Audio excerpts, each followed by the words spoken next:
Welcome to the News Hour. After 13 brutal years of war, Syrians breathed free today in Damascus and most of the nation after the fall of the autocratic Assad dynasty. Bashar al-Assad and his family are now in Russia, which extended them asylum.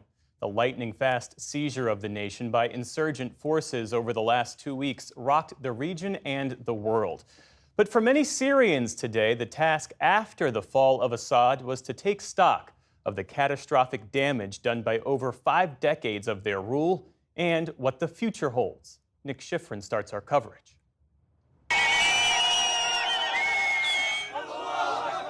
In free Damascus today, the foot soldiers of revolution celebrated the birth of a new nation and a new generation that will barely know a ruler named Assad.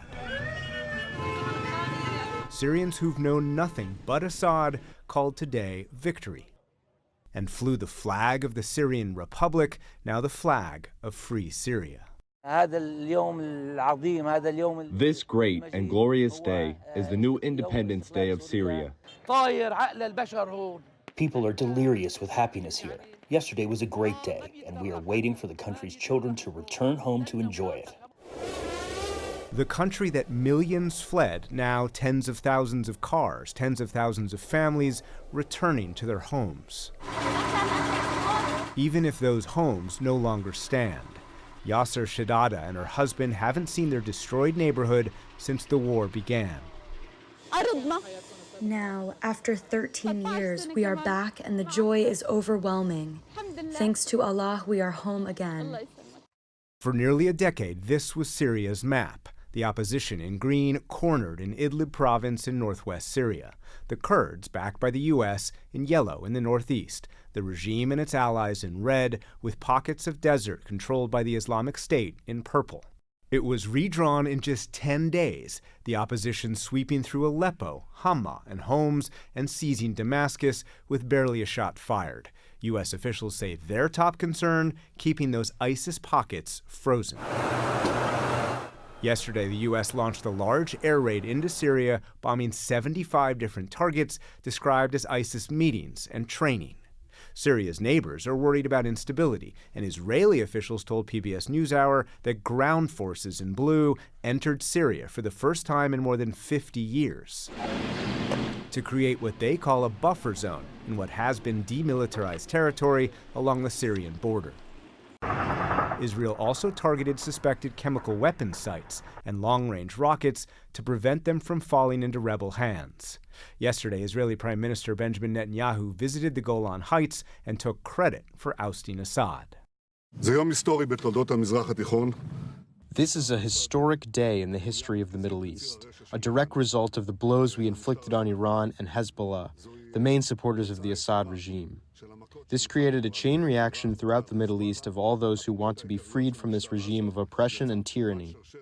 Oppression was an Assad family affair. Hafez al-Assad and his son Bashar ruled the country for 52 years.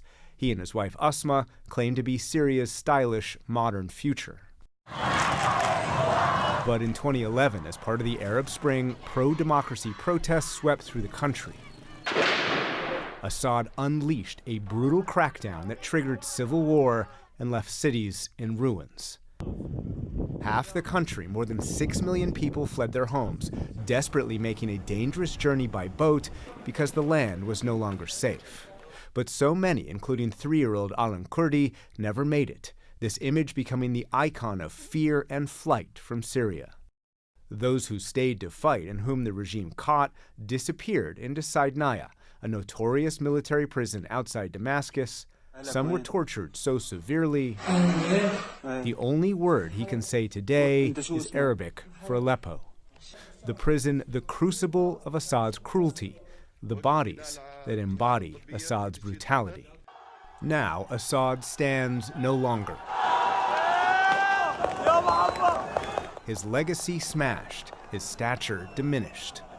His army retreated, hollowed out by years of corruption and defections, and Assad's previous saviors, Iran and its allied militia Hezbollah, and Russia, unwilling and or unable to save him. Syria's new apparent leader, Ahmed al-Sharaa, better known as Abu Muhammad al-Julani, met today with the prime minister. Julani vows a smooth transition and moderate governance to respect minorities. But he and his group, Hayat Tahrir al-Sham, or HTS, are designated by the U.S. as foreign terrorists. Whether they govern for all Syrians, whether this country splinters, is unknown. But for now, these Syrians enjoy a new day of freedom and hope the future brings peace. For the PBS NewsHour, I'm Nick Schifrin.